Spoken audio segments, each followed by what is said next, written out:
questions here? Or anyone?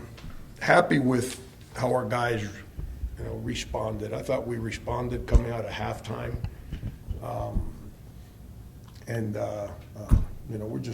was at a loss defensively. I didn't know what to do defensively on the sideline to help our team, and we couldn't guard them. And then when we got down, whatever it was, 11, I decided to go to that 2-2-1 press. That was the last tool in the toolbox. You hear coaches talk about adjustments. Adjustments are the most overrated thing in the world. The game starts, and then you got to manage the game, and you go from plan A to plan B to plan C to plan guess. And I hadn't even practiced that 2-2-1 in a while, but we executed, and we created some turnovers. And the two guys that were at the head of the press, Danny and Banks, were the two guys that gave us that defensive energy, and the two guys that gave us the offensive energy to lift the team in a moment that we needed uplifting. And then, Dan Sanford kind of jumped in, and Jaden, who hadn't played well, he jumped in, and the rest is history. We were able to figure out a way to win the game. We guarded the last 3. We didn't guard all game. We guarded the last 3 minutes.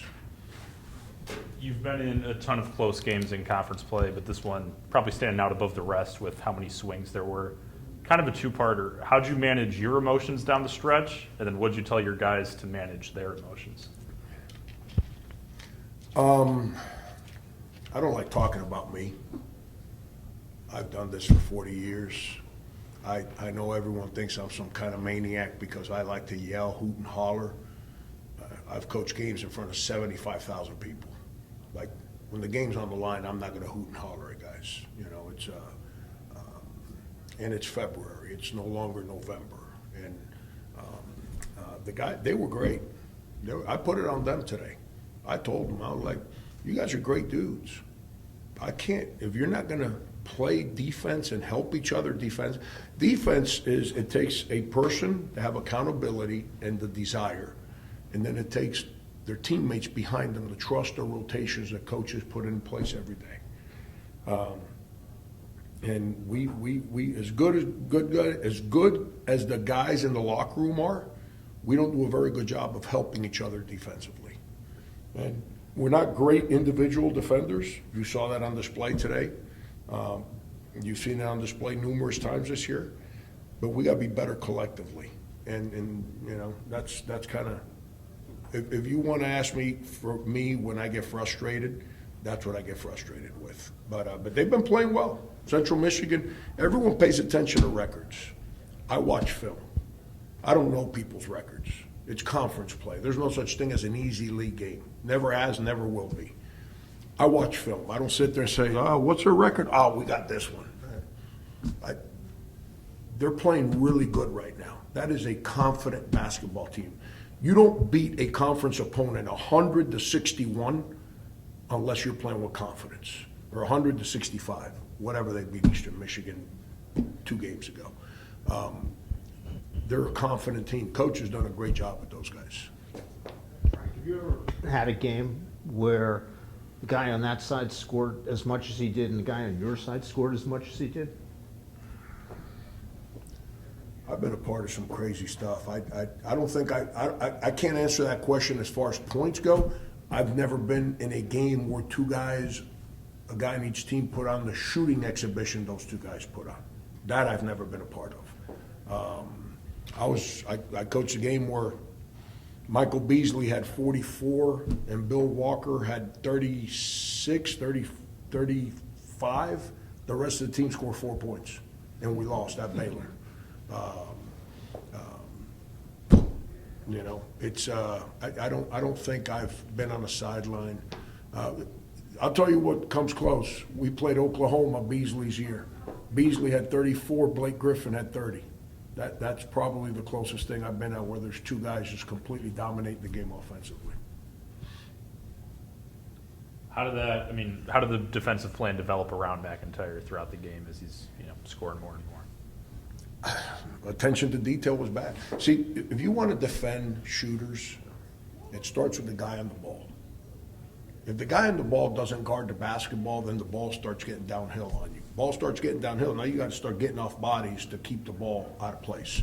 We've tried to change our rotations because this team is different than teams that I've had in the past, whether it's shot blocking or size of the guard spot, and we're not doing a very good job of that right now. And then he got going. Like, he made 2 hard ones early from really far away.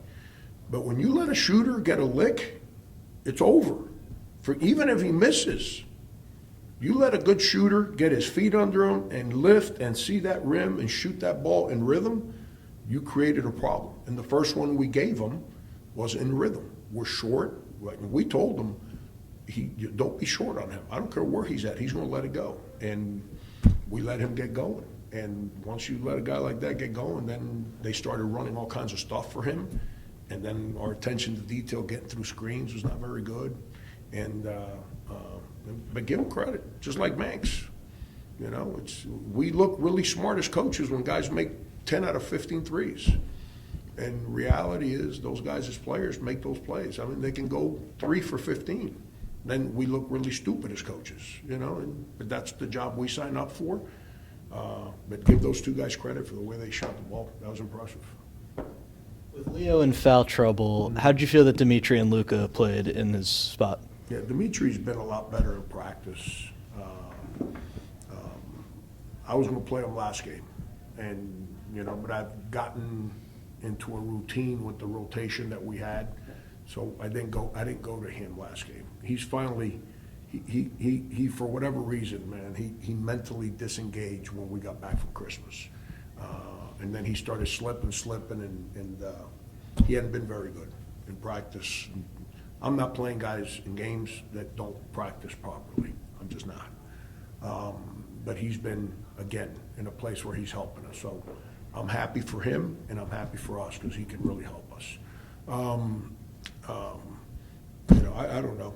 I might have you guys come to practice and help me with Leo to see if he can pick up a foul blocking the shot rather than reaching 5 times.